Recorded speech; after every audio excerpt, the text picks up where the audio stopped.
प्यारे विद्यार्थियों, यदि आप पशु परिचर की तैयारी कर रहे हैं तो इस वीडियो पर एकदम सही आए हैं। जाने की आवश्यकता नहीं है। वीडियो को पूरा पैसेंस बना के देखेंगे तभी सारी जानकारी मिलेगी।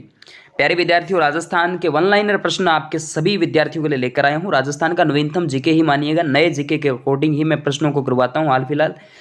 तो चैनल को सब्सक्राइब करें और पहली बार आए हैं तो फेसबुक पेज को फॉलो कर लीजिएगा, टेलीग्राम से जुड़े। और जो साथी अभी तक व्हाट्सअप से नहीं जुड़े तो व्हाट्सअप नंबर मैं आपको दे रहा हूँ 63 771 75 006। इस नंबर पे आप अपना नाम और जो सिटी है मुझे सेंड करना, मैं आपका नंबर जो है वो सेव कर लूँगा। बाकी विद्यार्थी जुड़े हुए हैं मेरे साथ, आप भी जुड़ जाइएगा। चलिए, पहला प्रश्न, राजस्थान में मानसूनी वर्षा किन दिशा में बढ़ती है? मानसूनी वर्षा की बात करें दोस्तों, दक्षिणी पश्चिम से लेकर उत्तर पूर्व की ओर हमारे बढ़ती है। कुछ क्वेश्चन जो है आए हुए हैं लगभग परीक्षाओं में। उड़िया का पठार सबसे ऊंचा पठार है राजस्थान का, जो कि माउंट आबू में स्थित है, क्योंकि माउंट आबू स्थान जो है वो सबसे ऊंचा है और राजस्थान का सर्वाधिक जो ऊंचा स्थान है वो माउंट आबू है। तो यहाँ पे देखिएगा सिरोही जिले के अंदर ये स्थित है। गोगुंदा और कुंभलगढ़ के मध्य का जो भाग है वो क्या कहलाता है? ये भी अच्छा प्रश्न है। बोराट का पठार कहलाता है, बिल्कुल। इसके बाद देखिएगा यहाँ पे अमृता देवी ने किस वृक्ष की रक्षा के लिए अपनी जान की आहुति दी थी? तो खेजड़ी वृक्ष के लिए अमृता देवी जो है वो खेजड़ी वृक्ष के लिए, खेजड़ी गांव जोधपुर की बात यहाँ से कर ली जाती है। बड़ी अच्छी कहानी इनकी आती है, ऐतिहासिक दुखद घटना अपने आप में मानी जाती है। मसाला बगीचा किस शहर से संबंध रखता है? मसाला बगीचा राजस्थान के जोधपुर में है। कुछ व्याख्या यहाँ पे देखिएगा। विश्व में मसाला उत्पादन में भारत का प्रथम स्थान है।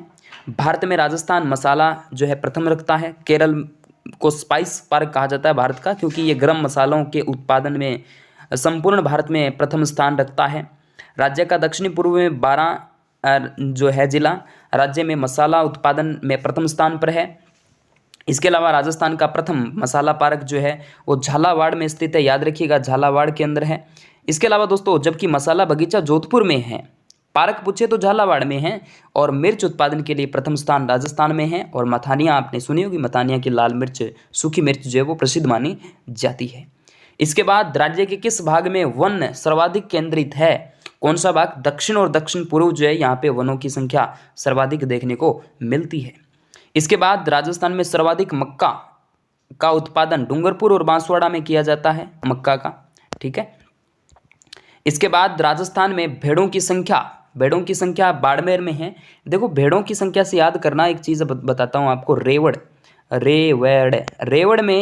जो झुंड है ना, वो होता है भेड़, बकरी और गधों का।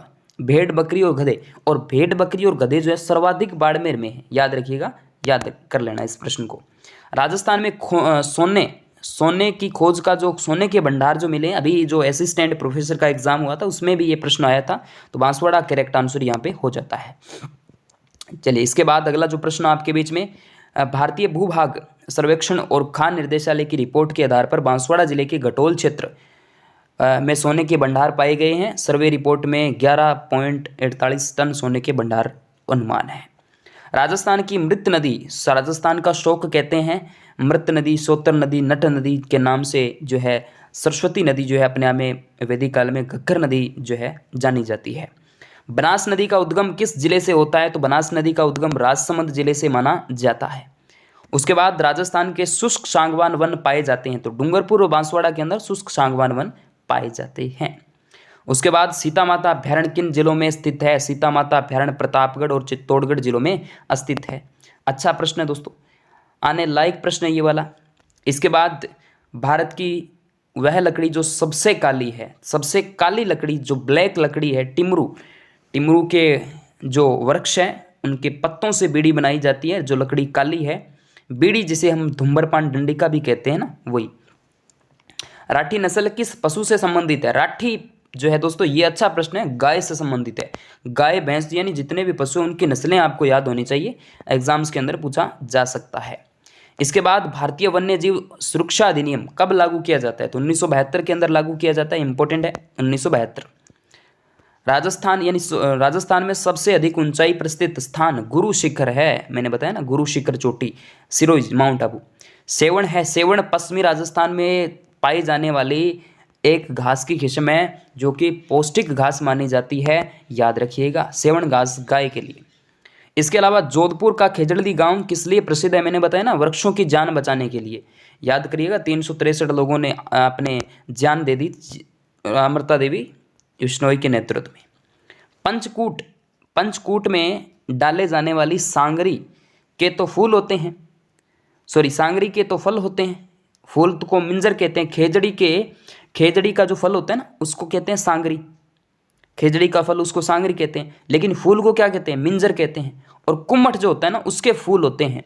तो ध्यान देना, अच्छा प्रश्न है दोस्तों, सोचने लायक प्रश्न है ये वाला। सांगरी के फल हैं और कुम्मठ के फूल हैं। क्या है प्रश्न, खेजड़ी के फल हैं और कुम्मठ के फूल है। पंचकूटा में डालने वाली सांगरी के फल होंगे और कुम्मठ के फूल होंगे। तो ये प्रश्न आपके बीच में, ठीक है। Okay, thank you.